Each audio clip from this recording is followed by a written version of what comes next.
Hi guys, welcome to the second episode of ToySack. Today we'll be comparing the three He-Men mentioned yesterday in the unboxing.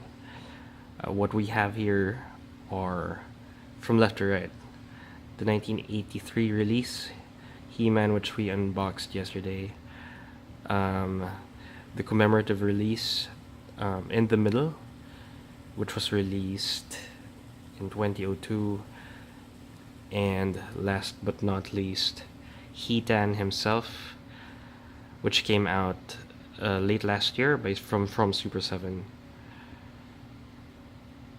So this guy just spent about 30 minutes on the beach, an hour on the beach, was left on the beach for 2 days. Alright, so we'll go about this first comparing the figures themselves before going through each of the accessories, and we'll be comparing both similar He-Man from the 1980s and the 2002 release. Okay, so let me remove the accessories first.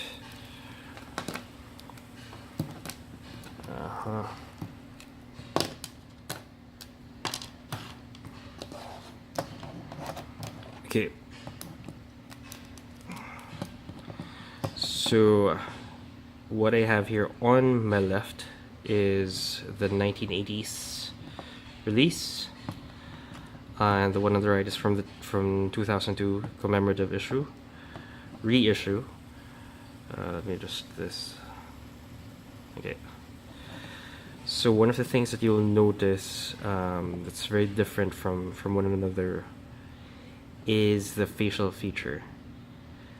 On the 1980s release, you'd notice that the details are actually more prominent. I'm not sure if you can see that. So you have your facial lines clearly sculpted on the face, as well as the strands of the hair. Pretty good sculpt, actually. Think about it. And if you look at him long enough, you kind of wonder if he was based on Luke Skywalker, or rather Mark Hamill's face, which appropriately, if you think about it, Star Wars Empire Strikes Back would have just come out when these guys were in production. So it would have made sense if they did indeed base the head sculpt on Mark Hamill's face. A broad-faced Mark Hamill, if you would like to put it. Comparing it to this, on the other hand, so you would notice he has muted features. The fine lines on the face are gone. He has a more slender face. Less on the facial line features, and the strands have been padded down a bit. And if I recall correctly, I did read somewhere before that when they actually created this line, not just for this figure, they actually lost the original molds that they had for the 1980s production, which made Mattel use the original figures as the cast to create the new molds for the new one, which would have probably explained the result that you have here. More muted, less detail. Well, of course, another one could have been that they just decided to create new sculpts for this to clearly distinguish this commemorative line from the original line from the 1980s. Apart from that, you would notice that on the back it says made in China on the commemorative release, although it says 1981. You have a China stamp here. It would be worth noting that none of the figures from the 80s were actually made in China. This, on the other hand, was You see clearly that this was made in 1981 as well. Taiwan, which is legit.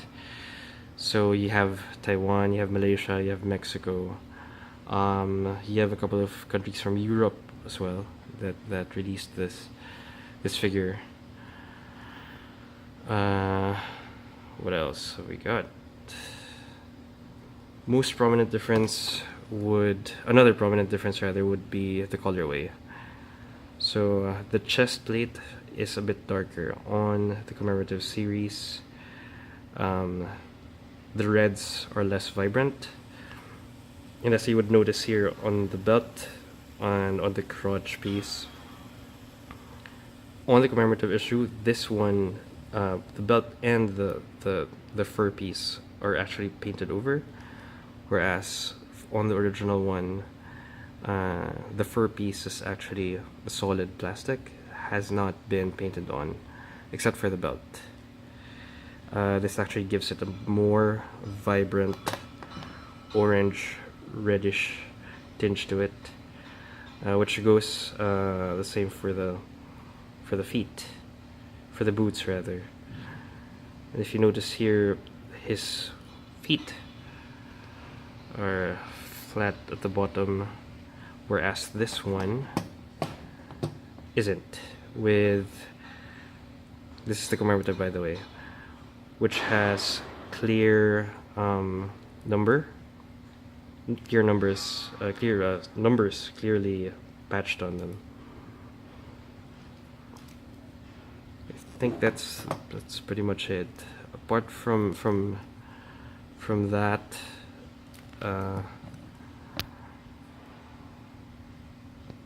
everything else is pretty much the same. Features are the same. This is the Commemorative one. This is the vintage one. The spring-loaded punch action is there.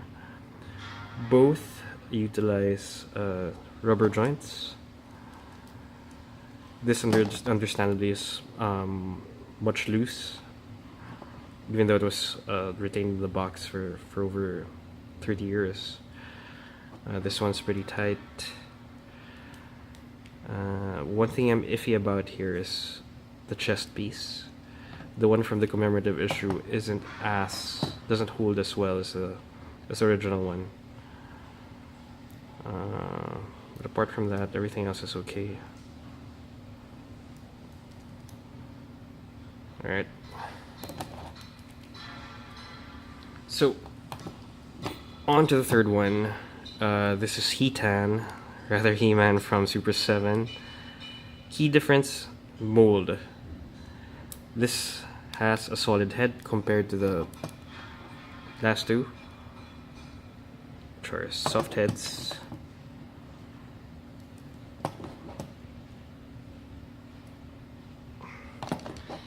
This has a solid head.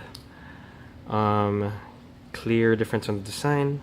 It doesn't have the 3 red badges on the chest piece. This definitely followed the cartoon except for the belt, which stayed loyal to the original one, which I don't know why they did so. The boots are more plain, cuffs are plain, chest piece is plain. One of the things that you can actually note that's very different from the other pieces is the leg piece. I mean, rather the legs. You would notice that these are actually on hinges rather than on rubber joints. So that's it, actually. We'll do a quick video for the accessories on our next episode, or maybe if we do Skeletor vintage comparison and the Super 7 video release, we'll probably do it with that. Okay. Anyway, thanks for watching, guys. See you soon.